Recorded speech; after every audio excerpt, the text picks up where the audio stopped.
こんにちは、デザインドリップです。今回はこのようなシルバートレイデザインのインスタバナーの作り方を紹介します。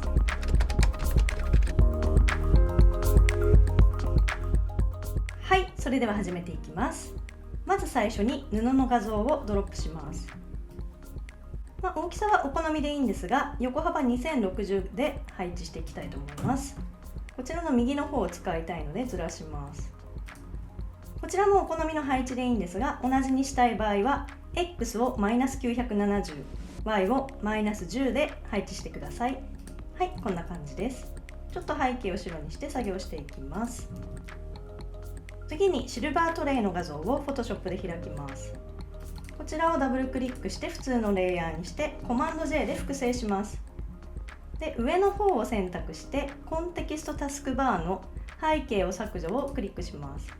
はい、するとこんな感じで綺麗に切り抜かれました。で、こちらの2枚のレイヤーを同時に選択して元のデザインのドキュメントに持っていきます。で、こちらはいらないので消しておいてください。で、こちらを1枚ずつスマートオブジェクトに変換します。はい。で、こちらを両方とも選択して右クリックからレイヤーをリンクします。で、こちらの下の方を選択して乗算にします。はい、こんな感じです。で、こちらをグループ化してシルバートレイなどと名前を付けておきます。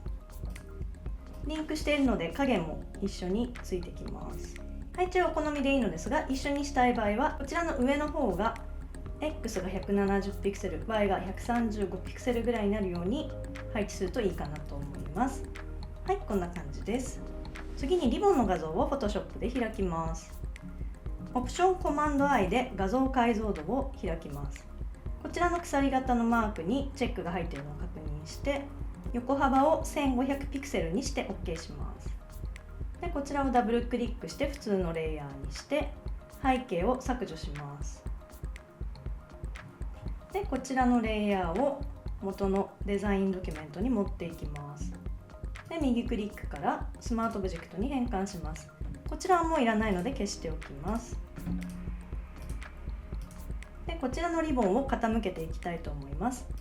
変形モードにしてシフトをしながら60度になるように傾けます。で、右上に配置します。この先の方がちら見えするぐらいで、同じ配置にしたい場合は X59 に Y を -577 ピクセルにしてください。で、こちらの色を変えていきます。色相サイドのレイヤーを作ってオプションでクリッピングします。で、設定はこんな感じです。色相を-10、サイドは0のままで明度を+20にして、こんな感じのちょっとおしゃれな色あせた感じのブルーにしていきます。で、こちらの2つのレイヤーを同時に選択してコマンド J で複製します。で、こちらのリボンのレイヤーを左下に持っていきます。で、こちらの配置もお好みでいいんですが、一緒にしたい場合は X を-183、Y を497にしてください。はい、こんな感じです。で、こちらに影をつけていきたいと思います。右上のリボンを選択してダブルクリックからドロップシャドウをつけていきます。はい、設定はこんな感じです。色は555555のグレーで、乗算で不透明度を 30%、 角度は110度、距離は70で、スプレッドは0のままで、サイズを60ピクセルで OK します。はい、こんな感じです。で、こちらを右クリックからレイヤースタイルをコピーして左下のレイヤーにも貼り付けます。はい、こんな感じです。こちらのリボンをまとめてグループ化して、リボンなどと分かりやすく名前を付けておきます。はい、こちらで背景の作成は完了です。はい、次にカードを作っていきます。長方形ツールに持ち替えて適当なところをクリックします。520×700 の長方形を作ります。で、真ん中あたりに配置します。位置はお好みでいいのですが、一緒にしたい場合は X を285、Y を335にしてください。で、こちらの塗りを FA、F8、F3 の薄いベージュにしておきます。で、こちらに紙のテクスチャーを追加していきます。紙のテクスチャーをそのままドキュメントにドロップします。で、オプションでクリッピングします。で、こちらを焼き込みリニアにします。はい、こんな感じです。で、こちらの2つをまとめてグループ化してカード、ホワイトとつけておきます。ちょっと拡大します。はい、こんな感じでいい感じのカードの質感ができたと思います。さらにもう1枚このカードを作っていきます。コマンド J でグループを複製します。で、ホワイトのコピーを、ブルーなどと名前をつけて、このホワイトグループの下に持っていきます。で、こちらをそのまま変形モードにして、こちらの角度の方に-10と入れます。はい、こんな感じです。で、こちらの長方形の塗りを変えていきます。こちらの塗りを ACC4DC の水色にしていきます。はい、こんな感じです。次に影をつけていきます。水色の方からつけていきます。こちらをダブルクリックして、はい、2つシャドウをつけていくんですが、1つ目のドロップシャドウは、色は555555のままで定山で不透明度 30%、 角度を今度は90度にして距離を5ピクセルでスプレッドは0のままでサイズを20ピクセルにして OK します。これで接地面の影ができました。さらに影を追加していきたいと思います。またこちらをダブルクリックして今作ったドロップシャドウの右のこのプラスマークを押します。で、上の方のシャドウを調整していきます。はい、次の設定はこちらです。色はそのままで不透明度を 50%、 角度を今度は110にして距離を40、サイズを60にしました。こちらで OK します。今度は光が当たってできている影を作りました。下のトレイと同じ方向に影をつけて、ちょっとトレイの上に乗っているのでちょっと遠い感じでぼかしを強くして距離がある感じにしました。ドロップシャドウを2つ重ねることでよりリアリティと深みが出るのでおすすめです。こんな感じで次はこちらをコピーしてこちらのレイヤースタイルをコピーして白いカードの方にも貼っていきます。レイヤースタイルをペーストします。ただこちらだとちょっと影が濃すぎるのでこちらの影を調整していきます。ダブルクリックをしてまず下になっている方、接地面の方を調整します。はい、下になっている方は距離を2、サイズを5に変更しました。で、上になっている方は不透明度を30に下げて距離を10、サイズを20に変更しました。こちらで OK します。はい、こんな感じです。上の白いカードは下の紙の上に乗っているのでちょっと近くてぼかしの弱い感じに調整してみました。はい、こんな感じです。こちらでカードの作成は完了です。はい、次に写真を追加していきたいと思います。楕円形ツールに持ち替えて適当なところをクリックします。180×270 の楕円形を作成します。で、こちらとカードホワイトの四角形を選択して中央に揃えていきます。はい、こんな感じです。で、こちらの楕円形の上に写真を追加していきます。はい、写真をドロップしてクリッピングをします。オプションでクリッピングをしてください。で、こちらの写真の大きさを変更していきます。大きさはお好みでいいんですが、横幅285で配置していきたいと思います。で、こちらの位置を調整していきます。高さはこちらの楕円形と同時に選択して上に揃えます。はい。で、横の位置はこんな感じです。一緒にしたい場合は X411、Y550 でいいかなと思います。一応こちらの楕円形の色をこの辺の色から取ってきておきます。はい、こんな感じです。ではこちらの写真を加工していきます。色相サイドのレイヤーを追加してクリッピングします。はい、設定はこんな感じです。色彩の統一にチェックを入れて色相を30、サイドを20、明度をプラス20にします。するとこんな感じのちょっとセピアっぽい感じになりました。さらにこちらの写真にノイズを加えていきます。こちらの写真を選択してフィルターのノイズを加えるにチェックを入れます。で、設定はこちらです。量は100、均等に分布、グレースケールノイズにチェックを入れて OK します。でこちらのアイコン、調整アイコンをダブルクリックします。で焼き込みリニアにして不透明度を 5% に下げます。するとこんな感じでちょっとレトロな感じになりました。次はこちらの楕円形をコマンド J で複製して下の方を選択して190と280にします。こちらの塗りをなしにして枠線を C7D8E7 の水色にしていきます。でこちらの設定を3ピクセルのこのアイコンの下の方を選択して外側に枠線がつくようにします。はい、こんな感じです。でこの今作った枠線をコマンド J で複製して大きさを変えます。次は200と290にします。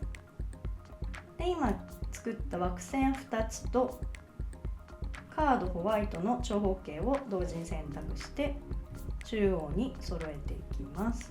はい、こんな感じです。でこちらにちょっとエンボス効果をつけていきます。はい、設定はこんな感じです。ベベルとエンボスのスタイルをエンボス、テクニックは滑らかに、深さは 1% で方向を上へ、サイズを1ピクセル、ソフトは0のままで大丈夫です。角度の上の方を120度、下の方を70度、ハイライトのモードはスクリーンで白、このままで大丈夫で不透明度を 70% にしてください。シャドウのモードはデフォルトのこの定山黒 50% で大丈夫です。こちらで OK します。するとちょっとこういう風にぷっくりとしたと思います。こちらを右クリックでレイヤースタイルをコピーしてもう一つの枠線にもペーストします。はい、こんな感じです。でこちらの楕円形から写真まで全てをグループ化してフォトなどと分かりやすく名前を付けておきます。はい、こちらで写真の作成は完成です。はい、次にテキストを作っていきます。テキストツールに持ち替えてフォントはコフォラフィネライトで大きさは150でトラッキングを50、カーニングは0で色を A6C0DB の水色にしていきます。こちらでウェディングと大文字で打ってください。コピー用のテキストがあるのでご利用ください。でこちらを手動でカーニングを詰めていきます。こちらのカードの白いカードの左右に見切れるぐらいにしてください。はい、こんな感じでいいかなと思います。でこちらをカードホワイトのこの上の方、テクスチャーの上の方にクリッピングします。で描画モードを焼き込みリニアにします。でこちらを一番上にカードの上の方につけて白い線が出ないようにこんな感じでぴったりとくっつけます。はい、こんな感じです。次にこちらのウェディングをコマンド J で複製して下の方に持っていきます。でオプションでクリッピングします。次はインビテーションと書きます。こちらもコピー用のテキストがあるのでコピーして使ってください。大きいので140ピクセルに変更します。でこちらも同じように左右が見切れるぐらいにカーニングを調整してください。はい、こんな感じでちょっと左右のこの I と N の横にちょっと白い線が残るぐらいでいいかなと思います。こちらも下の方にぴったりとくっつけてこのカードの白い線が出ないようにしてください。はい、こんな感じでいいかなと思います。次に名前を追加していきます。はい、次のフォントはこのコンペンディウムレギュラーでサイズは75ピクセル、行間を40ピクセルにしてください。トラッキングとカーニングは0のままで大丈夫です。で色は 453A22 のダークブラウンにしていきます。はい、こちらでエマ&ジェームズと書いてください。こちらもコピー用のテキストがあります。&の左右にスペースを入れないでください。でこちらを調整していきます。このジェームズの J の前で開業をします。でこちら今段落が中央揃いになっていると思います。この状態でこの J の前に18個半角スペースを入れてください。はい、するとこんな感じでこの AND とこの J のこの辺りが交差しているのがわかると思います。こんな感じになったら大丈夫です。でこちらの AND マークだけを水色に塗っていきたいと思います。こちらの AND だけを選択して先ほどのウェディングと同じ色の A6C0DB の水色にしてください。でこちらも焼き込みリニアにします。はい、でこちらとカードホワイトの長方形を同時に選択して中央に揃えます。はい、こんな感じです。拡大します。でこちらをウェディングの下につけて15ピクセル下に移動します。シフトを押して1回押して12345、はい、こんな感じです。で写真の位置が上すぎるのでこのフォトグループを10ピクセル下に下げます。シフトを押して下を1回押します。はい、こんな感じです。はい、最後にこちらにテキストを追加して終わりたいと思います。はい、次のフォントはエトナのライト、大きさは25ピクセルで行間は自動で大丈夫です。カーニングは0、トラッキングを50にして色は先ほどと同じ茶色のままで大丈夫です。こちらで June30、2026と打ってください。こちらもコピー用のテキストがあるのでそちらをお使いください。でこちらよく見ると数字に比べて英語の方がちょっと小さいので調整していきます。Juneを選択してこちらを28にします。でちょっとだけ下がっているのでこの June をまた選択してこのマークから1ピクセル上に上げます。はい、こんな感じです。でこちらをコマンド J で複製して下の方に持っていきます。でこちらの前の方は消して数字の方だけ残してください。こんな感じで大丈夫です。25ピクセルのこちらが0のままのやつを残していきます。でこちらでザ・グランドホールと打っていきます。こちらもコピー用のテキストがあるのでご利用ください。こちらのテキスト両方とも選択してこちらを焼き込みリニアにしておきます。でこちらの2つのテキストの左右が揃うように調整してください。カーニングを詰めてください。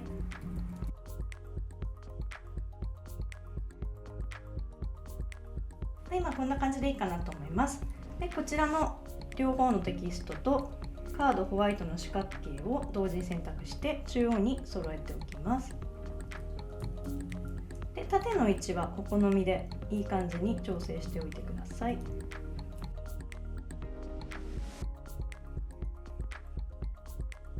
はい、こちらで完成です。最近このようなシルバートレイ、銀のお皿を使ったデザインをよく見かけるので作ってみました。